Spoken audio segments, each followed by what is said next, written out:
Hello guys, welcome back. So guys, आज मैं बात कर रहे हैं कल के एपिसोड की। कल के एपिसोड के अंदर ऐसा तहलका मचा कि सिद्धार्थ भाई वर्ल्ड वाइड ट्रेंड होने लग गए। इंडिया के अंदर नंबर 1 पे ट्रेंड कर रहे थे सिद्धार्थ भाई। रात को ट्वीट भी किया था मैंने, आपने देखा होगा। तो सो गाइस, आज मैं बात करने वाला हूँ कि एक्चुअल में सही कौन था और गलत कौन था, और साथ में ही उन रिव्यूअर्स के ऊपर भी तमाचा मारने वाला हूँ जो अपने यूट्यूब के ऊपर आकर ये बोलते हैं कि सिद्धार्थ भड़क जाता है, किसी की सुनता नहीं, अपनी अपनी चलाता है। तो चलो आज दिखाते हैं उनको उनका चेहरा। तो भाई कल के एपिसोड की अगर बात करें तो सबसे पहले कौन चिल्लाया था, इस पर बात होनी चाहिए। बट किसी ने इस पे बात कही नहीं, किसी ने भी बात नहीं करी।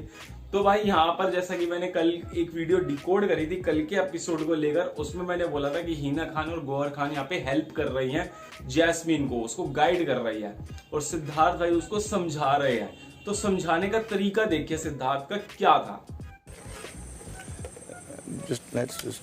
उसको बस डालने मत देना। Please no. तो गाइस, यहाँ पे कितने लोगों को लगता है कि सिद्धार्थ भाई यहाँ पे चिल्लाए थे? और उन नल्ले रिव्यूअर से मैं यही पूछना चाहूंगा, अब बोलो कि यहाँ पे कौन चिल्लाया था। जैसे ही सिद्धार्थ भाई ने हिना खान को बोला कि प्लीज खेलने दो उनको, भाई हिना खान तो ऐसे भड़की, I am clearly favouring jasmine. तो भाई ये तो वही बात हो गई, मान लो इंडिया और इंग्लैंड का मैच चल रहा है और भाई एम्पायर ने साफ बोल दिया भाई आई एम फेवरिंग इंग्लैंड। अब तुम क्या उसके डिसीजन के ऊपर विश्वास करोगे या आप उसके डिसीजन को मानोगे? नहीं। और सबसे बड़ी बात तो ये आ जाती है यार, ये बैक विचर्स। देखो बैक विचर्स क्यों बोल रहा हूं, क्योंकि देखो इस दुनिया के अंदर दो तरीके के इंसान होते हैं, एक बैक वेंचर्स होते हैं, एक बैक विचर्स होते हैं। बैक वेंचर भाई वो लोग होते हैं जिनको डिसीजन में अपने कॉन्फिडेंस होता है, जो डिसीजन ले सकते हैं, और बैक विचर्स वो होते हैं जो डिसीजन ले ही नहीं पाते और अपने डिसीजन में बहुत ज्यादा कंफ्यूज रहते हैं और जिंदगी भर पीछे से जाके भौंकते रहते हैं। दीवार के ऊपर सर थोड़ी मारना है। I know. तो भाई इनके डिसीजन जो था कि भाई जैस्मीन जीती है, अब वहां पर गौहर खान क्या कह रही है, जरा गौर से सुनो, गौर से। Are you 100% श्योर कि जब उसके 3 देखे? गौहर, अभी मैंने आपसे पूछा, आपने भी बोला। गौहर खान ने यहाँ पे बोला are you 100% sure, Hina Khan से यहाँ पे पूछा। तो इस स्टेटमेंट से भाई एक चीज तो क्लियर हो जाती है कि गौहर खान भी यहाँ पर 100% श्योर नहीं थी। और उसका रिप्लाई जो हिना खान ने दिया कि गौहर मैंने आपसे भी पूछा, आपने भी 100% एग्री किया, तो इस स्टेटमेंट से ये भी क्लियर होता है कि हिना खान भी 100% श्योर नहीं थी। अदरवाइज हिना खान बोलती यस मैंने देखा था, बट हिना खान ने नहीं बोला। हिना खान ने भी वापिस से बॉल फेंक दी गौहर खान के पाले के अंदर और उसको बोल दिया कि तेरे डिसीजन के ऊपर मैं चल रही हूँ, और गौहर खान यहाँ पे बोल रही कि तेरे डिसीजन के ऊपर मैं चल रही हूँ। तो भाई यहाँ पे क्लैपिंग है दोनों ही कंफ्यूज आत्माओं के लिए कि इन आत्माओं को यही नहीं पता कि जो डिसीजन हम ले रहे हैं क्या वो डिसीजन सही है या गलत है। फिर हिना खान ने ये भी बोल दिया कि भाई जो बास्केट है मुझे ये भी नहीं पता कि कौन सी किसकी बास्केट है। बास्केट किसका है मैं नहीं जानती, राइट?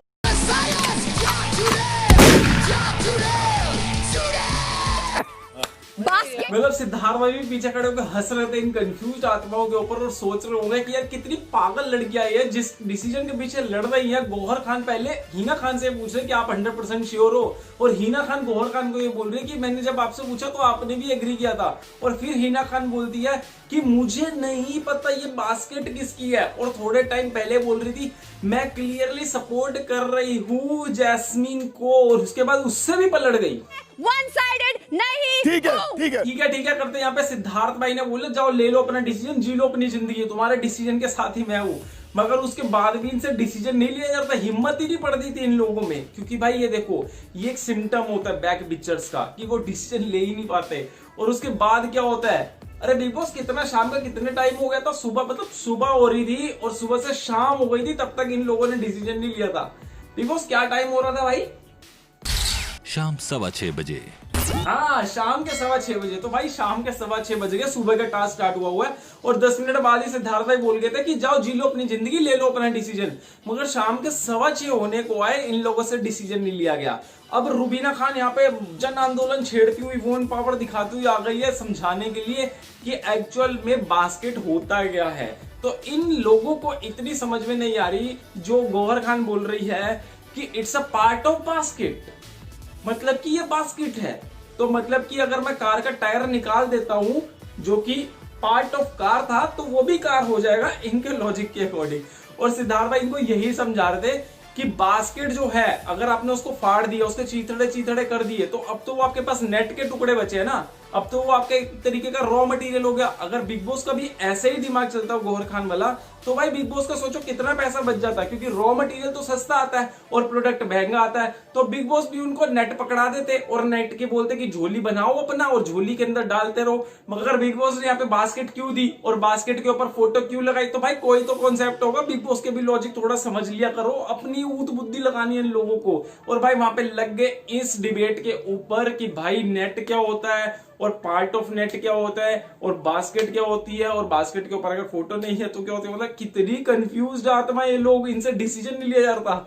हार के भाई सिद्धार्थ भाई ने लिया डिसीजन और बोला लो अपनी ऐसी तैसी कराओ। First we've come to a decision, Jasmine's won. Why have we come to a decision? Because सिद्ध हिपोक्रेसी की सीमा देख रहे हो, यहाँ पे सिद्धार्थ भाई ने भाई जैस्मिन की बत्ती भी जला दी और बोल दिया कि भाई जैस्मिन विनर है। उसमें भी प्रॉब्लम हो रही है गौहर खान को, क्यों हम कैसे पहुंचे इस डिसीजन के ऊपर? मतलब हो गया। सलमान भाई आप कुछ कहोगे क्या? तुम्हारी हर ख्वाहिश पूरी कर देता हूँ। आपने लापरवाही का नतीजा है।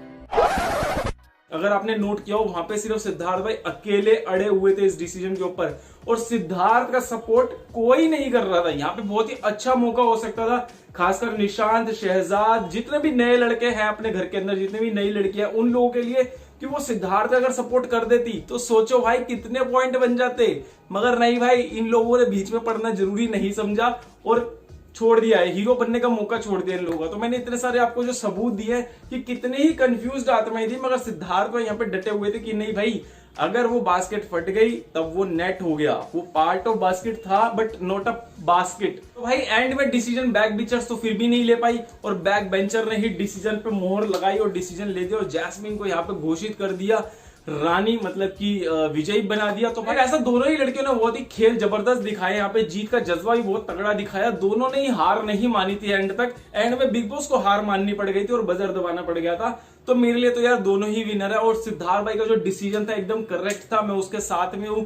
क्योंकि भाई सिंपल सा लॉजिक है जो मैंने ऑलरेडी बता दिया वीडियो के अंदर, अगर आप टायर निकाल देते हो कार में से तो भाई आप ये नहीं बोल सकते कि ये टायर जो है पार्ट ऑफ कार है तो ये भी कार हो गया। भाई लॉजिक ये समझ में नहीं आया मुझे। तो भाई यहाँ पे पूरी तरह सहमति है मेरी सिद्धार्थ भाई के डिसीजन के साथ और मैं कभी डाउट नहीं करता उनके डिसीजन के ऊपर। तो अभी के लिए बस इतना ही, मिलता हूँ आपको नेक्स्ट वीडियो में। नेक्स्ट वीडियो में धज्जियां उड़ाएंगे हम रूबीना की, क्योंकि रूबीना ने बहुत झूठ बोला भाई, तुम्हारे भाई ने पकड़ लिया उसका भी सबूत। तो मिलता हूँ आपको नेक्स्ट वीडियो में, अभी के लिए बाय।